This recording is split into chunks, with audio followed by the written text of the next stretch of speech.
Shuva Adonai et shevitenu Shuva Adonai shevitenu al yad ben David meshichenu Chish mevaser kol kehalenu kayem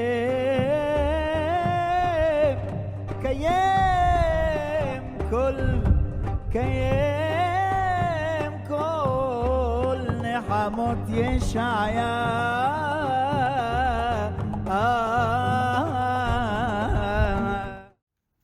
Shalom, Berajot. Hoy vamos a hablar de enseñar a otros. Este es un tema muy importante porque marca la transición entre ser un discípulo que aprende y un discípulo que forma a otros. En la cosmovisión bíblica, el conocimiento nunca fue dado para quedarse en una sola persona, sino para transmitirse fielmente. La idea central es que todo discípulo maduro tiene la responsabilidad de transmitir la verdad que ha recibido. El objetivo del aprendizaje no es acumular conocimiento, sino multiplicar discípulos que también amen a Yahweh y guarden sus mandamientos. Lo primero que debemos entender es que el modelo comienza con Yahweh. Toda la escritura presenta a Yahweh como maestro. Él enseñó a Adán, Noé, Abraham, Moisés, los profetas y a Israel. Después, Israel debía enseñar a la siguiente generación. Deuteronomio 6, 6 al 7 dice, y estas palabras las repetirás a tus hijos. La enseñanza nunca debía detenerse. Lo segundo que debemos considerar es que Yehoshua enseñó discípulos para que enseñaran. Yehoshua no solamente predicó, formó personas. Su ministerio consistió principalmente en enseñar. Él explicaba la Torá, el reino, las parábolas, el carácter de Dios. Luego envió a sus discípulos. Mateo 28, 19 al 20 dice, enseñándoles que guarden todas las cosas que os he mandado. Observa algo importante. No dijo, enseñen opiniones, ni tampoco, enseñen nuevas doctrinas. Dijo, enseñen lo que yo enseñé. Lo tercero a considerar es que enseñar implica vivir primero. En la Biblia, el maestro no transmite únicamente información, transmite ejemplo. Por eso Pablo podía decir, sed imitadores de mí. Y Pedro exhorta a los ancianos a ser ejemplos del rebaño. La enseñanza sin vida produce hipocresía. La vida sin enseñanza limita el crecimiento de otros. Las dos deben ir juntas. Lo cuarto a considerar es que no todos tienen el don de enseñar públicamente. Existe diferencia entre enseñar formalmente y compartir la verdad. Todo creyente puede hablar de lo que ha aprendido, pero algunos reciben un llamado específico para enseñar regularmente.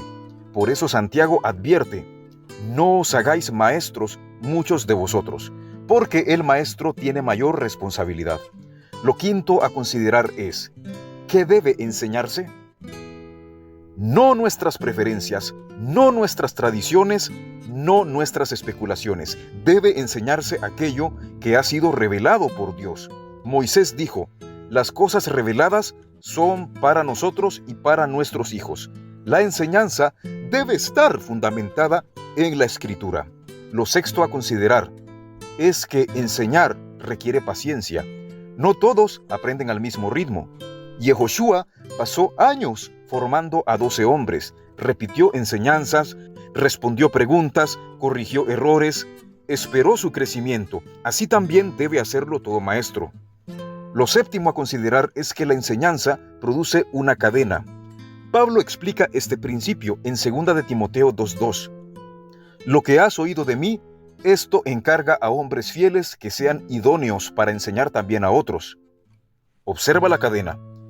Yahweh, luego Yehoshua, luego apóstoles, luego Timoteo, luego hombres fieles, luego otros. La verdad debía continuar generación tras generación. Lo octavo a considerar es el peligro de enseñar mal. La Escritura advierte contra los falsos maestros. Quien enseña tiene gran influencia, por eso debe hacerlo con humildad, con reverencia, con estudio, con temor de Dios. El maestro responde delante de Yahweh por sus palabras. Y lo noveno a considerar es el mejor método de enseñanza. En la Biblia encontramos varios métodos: explicar las escrituras, responder preguntas, usar ejemplos cotidianos, contar parábolas, corregir con amor, repetir lo importante o enseñar mediante el propio ejemplo. El propósito no es impresionar, sino que el oyente comprenda y viva la verdad. La aplicación es la siguiente. Pregúntate: ¿estoy aprendiendo para obedecer o solo para saber más? ¿Hay alguien a quien pueda enseñar lo que he aprendido? ¿Mi vida respalda mis palabras? ¿Estoy transmitiendo la escritura o únicamente mis opiniones? La conclusión es que la enseñanza es una de las formas mediante las cuales Yahweh preserva su verdad de generación en generación. Todo discípulo debe crecer hasta el punto de poder ayudar a otros a caminar en el mismo camino. Sin embargo, quien asume la responsabilidad de enseñar debe hacerlo con fidelidad, humildad y profundo respeto por la palabra, procurando transmitir lo que ha recibido conforme a las Escrituras y viviendo de acuerdo con ello. De ese modo, la verdad no solo se comunica con palabras, sino también con el ejemplo.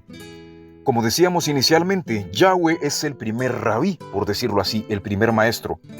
Él enseñó a distintos hombres en Israel y luego el patrón se repite. También este tema tiene que ver mucho con el rabinato, la escuela, la transmisión de conocimiento, mantenerse fiel a esa tradición, mantener esa autoridad viva, esa tradición viva, esa cadena de enseñanza de generación en generación, pasar un legado. Esto implica responsabilidad de parte de los talmidim, que se tomen en serio la ciencia, es decir, el conocimiento.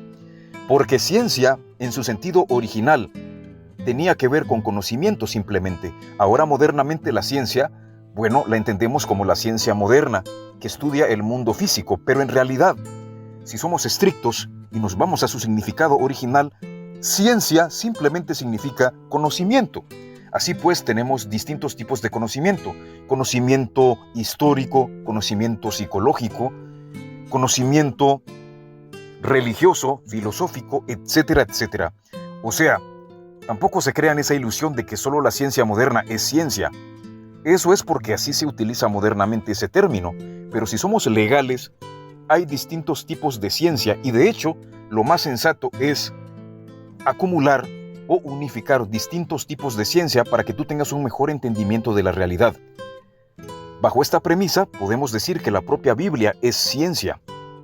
Entonces, la ciencia o el conocimiento que en este caso es el judaísmo nazareno, las enseñanzas originales de Yehoshua, que son enseñanzas asiáticas, orientales, hebreas, semíticas o semitas, deben conservarse y transmitirse fielmente sin alterar su significado, sin añadir, sin restar a la enseñanza original.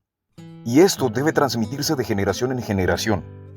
O sea, deben haber personas que sean encargados de la función de rabí y otros que sean talmidim. Es importante enfatizar que no todos tienen la misma capacidad, los mismos dones. Hay personas que pueden ser rabí, otros pueden ser moré.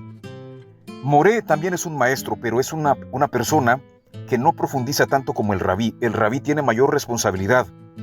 Digamos, por decirlo de alguna manera, porta la shemijá, porta esa tradición viva, es el encargado de mantener esa tradición precisamente guardada, de ser necesario restaurarla si se ha perdido. En este caso, la enseñanza nazarena sí ha sufrido algunas alteraciones, especialmente en el cristianismo, en algunos judaísmos mesiánicos. Claramente las enseñanzas de Yehoshua van de la mano con la Torá, pero se han alterado. Por eso es necesario que haya una transmisión fiel de este conocimiento, de esta ciencia. Entonces, no todos pueden ser, digamos, rabí, eso está bien, pero hay algunos que pueden ser moré, hay otros que pueden ser mebaser, es decir, evangelista, hay otros que pueden testificar o pueden ayudar de otra manera. Hay distintas maneras de servir, ¿no? Pero si hablamos de enseñar, claro, es lo ideal para que se mantenga viva la tradición y pues no se pierda. O sea, es ser fieles a la enseñanza, a la verdad original, a las sendas antiguas, a la verdadera sana doctrina, a las verdaderas sendas antiguas. Pero para lograr esto, bueno, hay que tomar el compromiso. Ahora, ¿qué es lo que se espera, por ejemplo, en EMET? Miren, el proyecto de EMET, nomás para que lo manejen, bueno, es algo más local. Obviamente tenemos, digamos, gente de Israel, pero también hay algunos que pues han tomado algunas ideas en otras partes, pero obviamente es un proyecto más de unos cuantos hermanos que tenemos. En parte es personal porque es un proyecto mío, pero somos una comunidad. O sea, no nos metemos mucho en dar detalles de todo, porque la comunidad en físico pues son unos cuantos hermanos. Y la verdad, así era originalmente el modelo nazareno. No eran grandes comunidades. Lo que pasa es que ya el cristianismo que se desvió fue el que popularizó, digamos, la enseñanza con los gentiles, ¿no? Tampoco es que sea malo necesariamente, pero lastimosamente se desvió de su raíz nazarena semítica. Entonces, lo que tenemos ahora es un cristianismo por mayoría en distintos lugares, pero que no se corresponde con el nazarenismo original. Yo, a diferencia de otros judaísmos que son mesiánicos, que son más con tintes evangélicos, yo voy más por la raíz semítica. Así que desde ya hago la aclaración, aquí no somos un judaísmo mesiánico de los que has visto, no tenemos nada que ver con iglesia evangélica, no los odiamos tampoco para que quede claro, pero sí somos conservadores de las enseñanzas semíticas originales de Yehoshua. Por el momento, esto será todo. Shalom, Berajot.